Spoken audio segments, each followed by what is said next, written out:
موږ ته په اول ځل باندې شرکت کړی دی په زلناني صاحب ته به دعوت ورکوم او تاسو نه دغه تمه لرم چې په زلناني صاحب ته ډېرې زیاته مینه ورکوئ او هغوی ته ډېر زیات داد ورکوي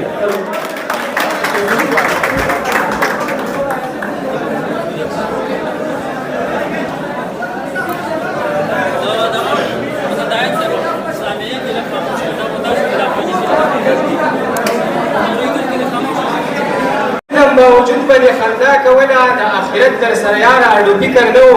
زما غزل د بچا څنګه ښه غزل ویلی دی زما غزل کې د ښایسته پوټکي ذکر نه و ډېره زیاته مننه د کوکو صاحب چې په دومره ښایسته پروګرام کې موږ له بلنه راکړه دومره مینه راکړه کوکو په شان خلک په دیر کې ډېر شي غریبي ډېره وه چې موږ مزدورۍ له وتو ما و د عجیب په نیمه شپه مسافرۍ له وتو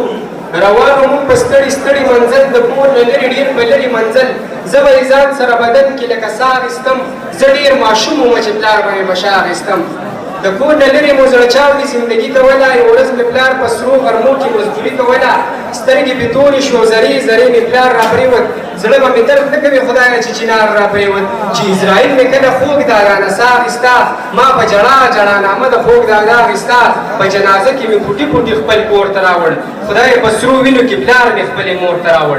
وروڼو او خویندو مې په کور کې وغوغا جوړه کړه د پلار ملګرو مې کوڅو کې هم جړا جوړه کړه د جنازې د کټ نه مخکې چې د پلاره ځمه څه زنګېدلی زنګېدلی زه په لاره ځمه چې پلار مې وسپاره و بس مې کله کور ته راغلم کور مې هغه پخوانی نه و خو بس کور ته راغلم حیران ولاړ ومه د چا مینه زمانه غواړي هغه وړې خویندې مې ستا مینه زمانه غواړي دا چې دې څوک وړې خویندې مې بیا بیا وایي سم غریب نیولی شم چې څوک چاته دادا وایي هر څوک مې بند کړي د زهرو په شان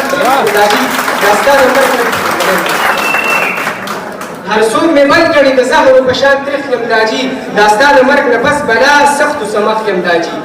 تا خو ویل چې زه به ستا نه ښه استاد جوړومه ستا به صفت کېږي بچیه ستا نه باز جوړومه په دې خفه نه یم چې ښار کې مزدوري کومه ستا نه بغیر و پلاره څنګه زندګي کومه چې په ژړا شم نو ځان له د لاسه ورکوم یوازې ناست یم خپل ځان له حوصله ورکوم ستا د یان هغه د یان نه یم نیمګړی یم ستا نه بغیر په هر یو کار باندې زه ستړی یم زه د مرید وم او قسم دی ته مې پیر وې راجي راته معلومه شوه چې ته مې د ملا تیر وې راجي راته معلومه شوه چې ته مې د ملا تیر وې راجي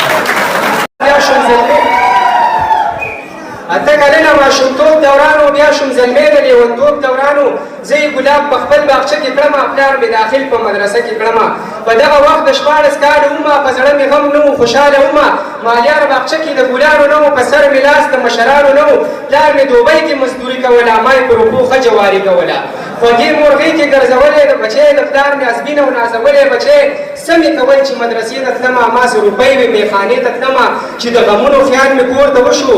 چې ټلیفون مې خوږې مور ته وشو ټول شو راټول په چوت اواز یې وویل په ټلیفون یو سړي داسې وویل په اکسیډنټ کې یو سړی مړ دی بېګا د شپې هغه پلانکې مړ دی په ارمانونو مې سیلاب راغی په کور مې بې نیټې عذاب راغی مور مې د خپل سر نه ویښته وباسي د خوږ دادا مې جنازه وباسي په دغه سوچ باندې سهار ماښام شو د کور بوجونه ټول زما په سم شو د مجبورۍ نه مزدورۍ له لاړم زه د سعودي مسافرۍ له لاړم په تنهایۍ کې ورځې شپې تېرېږي سختې په ما او په هغې تېرېږي وخت مې په څه ځای اوس هغه سوچونه کوم د تېرې شوې زمانې ډېر ارمانونه کوم په ما تېر شوی ژوند که بیا چېرته په لاس راغی د پلار د یوې روپۍ راته احساس راغی یو ځل په میاشت کې به یارانو کور ته شپې ته تللی کاش چې د یانه زه سکول او مدرسې ته تللی نن به مې ولې سوي سوي اسویلې کولې د کور نه لرې به مې ولې زندګي کولې د انسانانو به مې ولې غلامي کولې افسوس د یانه زه په اوښکو کې رانجه وسکمه په دې خبرو باندې وینې د دې زړه وسکمه